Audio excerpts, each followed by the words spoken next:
உங்களுடைய வேலையா இருந்தாலும், தொழிலா இருந்தாலும், ஊழியமா இருந்தாலும், ஃபர்ஸ்ட் உங்களுக்கு என்ன வேணும் அப்படின்னா அதுல முழு மனசு உங்களுக்கு வேணும். நீங்க என்ன வேணாலும் செஞ்சுங்க, என்ன வேணாலும் செய்யுங்க. ஆனா நீங்க என்ன பண்ணுங்க அப்படின்னு சொன்னா முழு மனசோட அதை செய்யுங்க.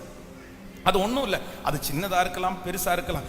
எனக்கு ஆண்டவர் தந்திருக்கிற ஊழியத்தை நான் எப்படி செய்கிறேன் அப்படின்னு சொன்னால், கஷ்டமாக இருந்தாலுமே எப்படி செய்கிறேன்னா சந்தோஷமாக செய்கிறேன், மகிழ்ச்சியாக செய்கிறேன். அப்போது உங்கள் கையில் ஆண்டவர் கொடுத்துருக்கிற வேலை எதுவாக இருந்தாலும், அதான் திராட்சை தோட்டத்திலே இருந்துட்டு நீங்கள் மன வேதனையோட திராட்சை ரசத்திலே பிழிகிறது அது ரசம் இல்லை, அது விஷம் அப்படின்னு ஒருத்தர் எழுதியிருக்கிறது மாதிரி, நீங்கள் உங்கள் வேலையை, உங்களுடைய காரியத்தை வெறுப்போடு நீங்கள் செஞ்சீங்கன்னா, மன வருத்தத்தோடு செஞ்சீங்கன்னா அது உங்களுக்கு ரொம்ப கஷ்டமாக மாறிடும்.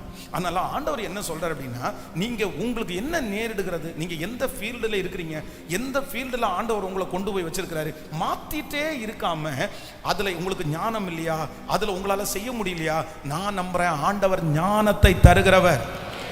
கர்த்தரால முடியாதது ஒன்றும் இல்லை.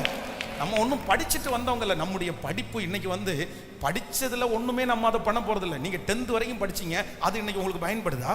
+2 வரைக்கும் படிச்சது ஏதாவது பயன்படுதா? முட்டி முட்டி படிச்சோம் இல்ல, ஒரே லெசனா படிச்சோம் இல்ல, எத்தனை எஸ்ஏ கொஸ்டின் படிச்சோம், ஏதாவது இன்னைக்கு இருக்குதா? அப்போ ஒண்ணு நினைச்சுங்க, நீங்க படிக்கிறத வச்சோ உங்களுடைய திறமைகளை வச்சோ இல்லை, அந்த சமயத்திற்கு ஏற்றதை நமக்கு தருகிற கர்த்தர் நம்மோடு கூட இருக்கு.